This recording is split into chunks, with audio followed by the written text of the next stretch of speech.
This time we are in beautiful Munich with Jochen Schweizer. Jochen, who are you and what do you do?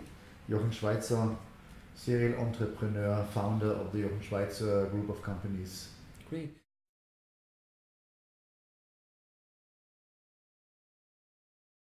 When did you start Jochen Schweizer and what was the motivation behind it happened on the 23rd of June 1957. Okay, okay. Yeah, with the birth rate. We are quite an old brand, and since then you grew. Since then I grew. Yeah. That's good, yeah. Good, but related to business, when did you start your Jochen Schweizer group? That was in 1985. I was a professional kayaker at that time and stuntman, and the first company I founded was called Kayak Sports Productions, which was a sports producing movie company. And at the same time I was doing a lot of stunt work for Willy Bogner, who is also an entrepreneur and a fashion designer, but also a very good movie maker. Okay, and what made you become an entrepreneur from being a normal kayak a person? I think entrepreneurship pretty much is a characteristic somebody has or has not. And for people who are used to do things with the hand on the arm,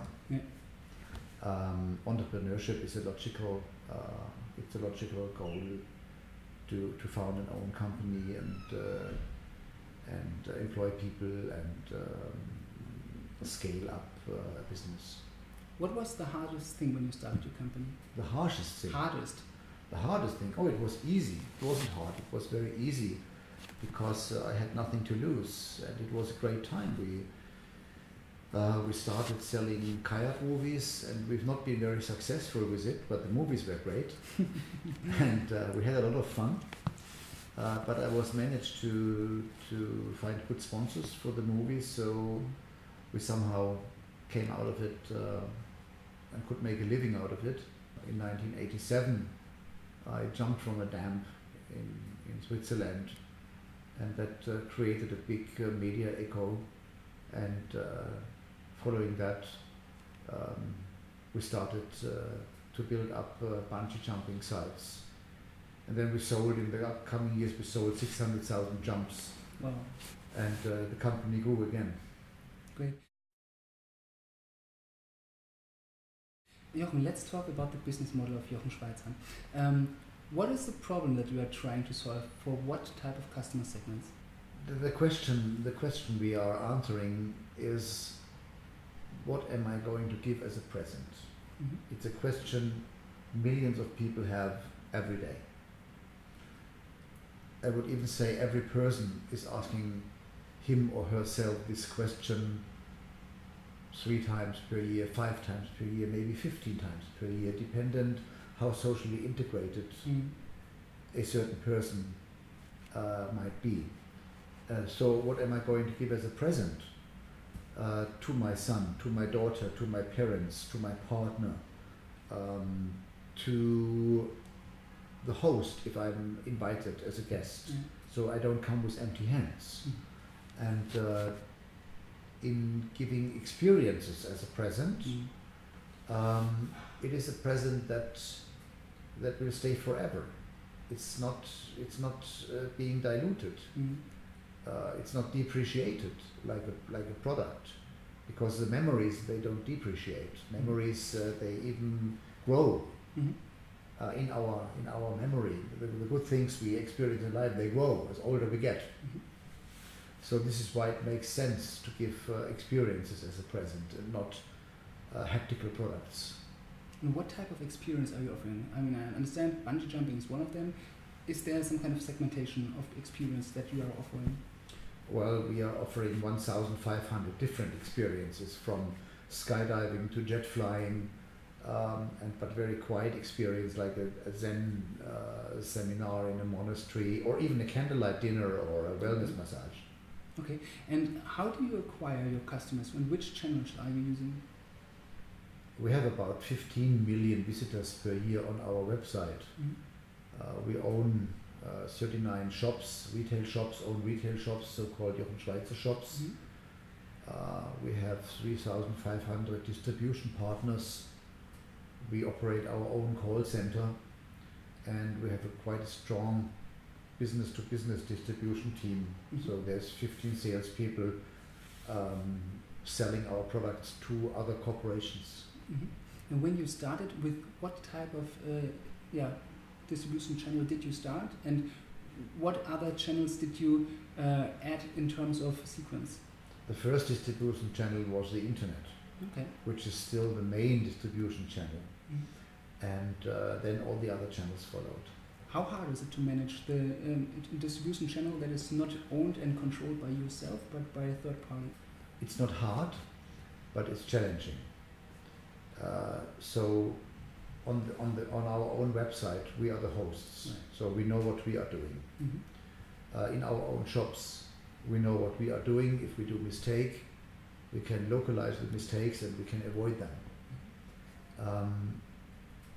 The call center in former days was an external call center, but we have now re-insourced the call center with 45 call agents. And they are on the payroll, so we have total control. And so the only distribution channel we don't own is the trade partners. And certainly this product has to be explained a little bit, so it makes it more difficult to sell through distribution partners than through own retail shops. What is the most important asset of Jochen Schweizer? Is it like the breadth of distribution? Is it the interesting event portfolio? Or is it just something others? I would say this business model is not easy to be copied. It is a business model which is highly complex, as it requires a lot of structure, it requires a lot of IT, and you have hundreds of thousands of customers per year. We have 800,000 people per year, and you need a very good quality management system. In total, I would say, if we are at every single process better than our competitors, I guess we are. This is why we are the market leader, by far the market leader. When you look at your customers, is it more like a repeat business or is it like a one-time sales business? No, it's both of it. We generate customers, they like the experience, they come back. Okay. Let's talk about corporate strategy. You briefly explained what makes Jochen Schweizer competitive and unique. What other things you could be working on in order to increase this competitive advantage? Well, what makes Jochen Schweizer, despite the fact that we are in, I would say, in all or nearly all of the parameters of the business model, I would say we really are better than our competitors. What makes us unique is the fact that I am the founder of the group of companies, that we are turning 100 million euro per year by now, that we are 17 companies, but me as the founder, I'm still here. It's my name is the brand, with more than 70% brand awareness in Germany, whilst our competitors, the strongest competitor, got like 20%. We got more than 70%. And I'm still on board. So our brand has a face and a person, and we are authentic, because I like to experience myself. So nearly all of the experiences we are offering, I have tried them myself. So people trust Jochen Schweizer because there is a real person behind the brand, and I'm in this office every day. So I make sure that if there's Jochen Schweizer on the package, then it's Jochen Schweizer inside the package. So this makes us absolutely unique, because there is no other entrepreneur-owned competitor in the market. Second, we are the only company that operates own experience productions. We got our own helicopter company, we got our own experience sites. Third, we are the only brand that is operating a chain of own shops. Certainly it requests a certain volume nobody else has, and a certain brand awareness in order to make a retail chain to be successful, but we have all that. So that makes us very unique. Jochen, you are one of the members of the jury of the German version of Shark Tank. Can you tell us a little bit more about your experience with this kind of TV format? And I mean, we had the first episode launched this year, and what was the resonance from the public? Dragon's Den, yeah, it's a Sony Pictures format which was started in the UK, originally in Japan, then in UK under the brand Dragon's Den, and it went to the US, being called Shark Tank, and now in Germany has been launched, and it's called Höhle der Löwen, the Cave of the Lions. Mm-hmm.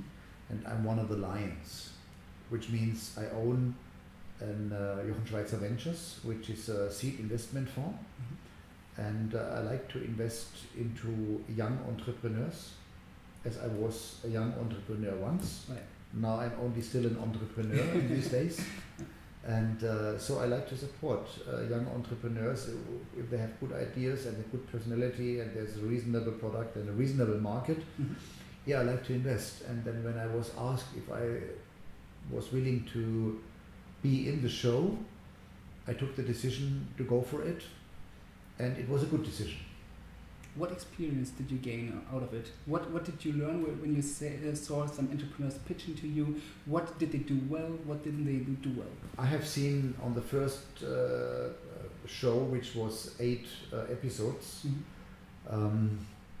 I saw about 120 pitches of about 1 hour each. Wow. Mm-hmm. So I was basically sitting 20 days in the studio. And I saw the good and the bad. I saw great young entrepreneurs. They came in very structured. They knew their figures. They had a realistic business plan. They had a realistic evaluation of the value of their actual value of the company. Mm-hmm. And I invested in those guys. I took 7 investments in total during the show. And there were others, and they were dumb, sometimes arrogant, mm-hmm. Very unstructured. So I've seen really the worst and something very good. And I can only say that maybe that's the reality, because you have people, there was a guy, he came in and said, I am presenting the new mega flagship brand of beer. Uh-huh. And this guy was extremely arrogant. He hadn't sold anything, and he wanted to conquer the Indian market, but people in India don't drink beer. So why would, and it was crazy, and he was asking an evaluation of, I think, €5 million for a company that even didn't exist. Okay. Only so, concept. Basically for his concept, and I said, hey, never ever will I invest you neither into a person like you nor into a business like yours. And there were others like Meine Spielzeugkiste. Mm-hmm. They are renting toys for kids. It's an Abo product. They rent toys, which makes absolutely sense, because sharing is a lifestyle. What should I say? That sharing, to share instead to own, mm-hmm. is pretty much a trend. Right. So I invested into this company, and it's a great company, and they're doing very fine. How should the pitch of an entrepreneur be structured in order to convince Jochen Schweizer? I'm just publishing 10 mm-hmm. points at the website of Vox, mm-hmm. at Höhle der Löwen, and I guess we will also publish it on our website, aren't we? Yes. Yeah. So, but in short, I have to be convinced that the person is right. Mm-hmm. I have to be convinced that the product is reasonable.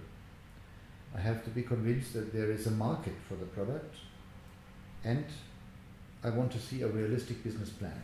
Mm-hmm. I have seen thousands of business plans. Not even one business plan has ever worked out the way it was presented. Right. That's normal. Mm-hmm. Including my business plan, including my first business plan. It didn't work out either. Yeah. In a very few cases, it turns out to be better than planned, but they are very few. Mm-hmm. In many, many cases, it turns out to be far away from the plan. So at the end you have to overcome the difficulties you might not foresee at the time you're going to invest. Mm-hmm. So it's pretty important that you have a partner whom you can trust and who is ready also to take more support. What other advice would you give first-time entrepreneurs? So what mistakes shouldn't they do? Or what are other learnings that you gained during your entrepreneurship? Well, I have learned that in a business plan, the cost structure that can be well planned and with some discipline can be maintained. Mm-hmm. It's always a question of how much do you sell. Mm-hmm. This is why I like to invest into business cases where I myself can co-contribute in the selling. Mm-hmm. For example, I got 15 million unique visitors on my website, and we have a category of presents called for kids. Mm-hmm. Now that could be living in a tent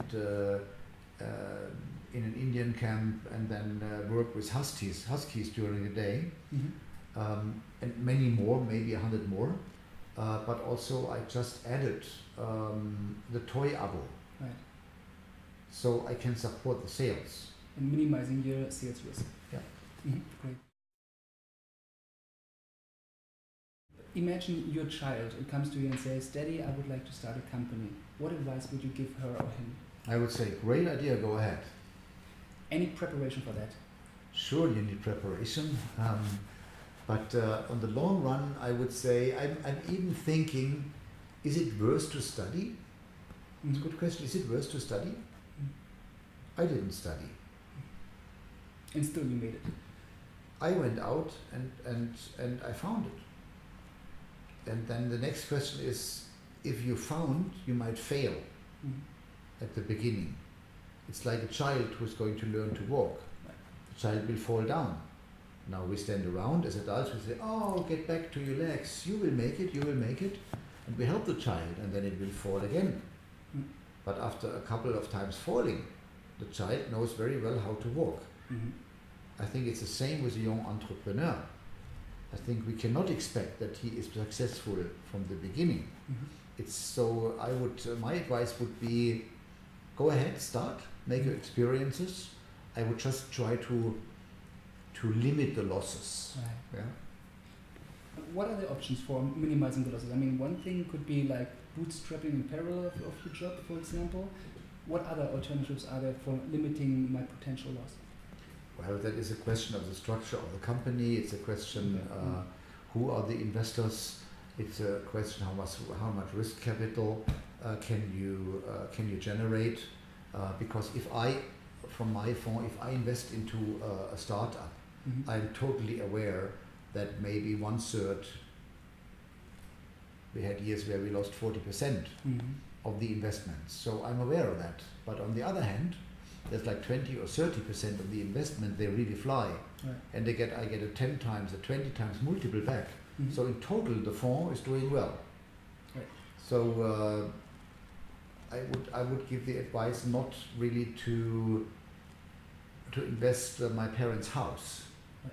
What is the best way to get in touch with you if I am a young entrepreneur, have an idea, maybe even thought of kind of synergy potential with Jochen Schweizer Group? He could go to the website of Jochen Schweizer, find the Jochen Schweizer Ventures site, and contact Jochen Schweizer Ventures. It's an own management team mm-hmm. of very experienced private equity investors working for me in the Jochen Schweizer Ventures fund. Mm-hmm. And if you have a public product, go through the Höhle der Löwen. Because if you get the chance to present your business idea at Höhle der Löwen, you got a couple of million viewers. So whether you get investment or not, you will sell your product. Right. Jochen, thank you very much for your time. My pleasure. And next time you're thinking about starting a new venture, maybe think about pitching your idea at Höhle der Löwen. Thank you very much. I would also highly recommend that. Great, thanks. Thank you.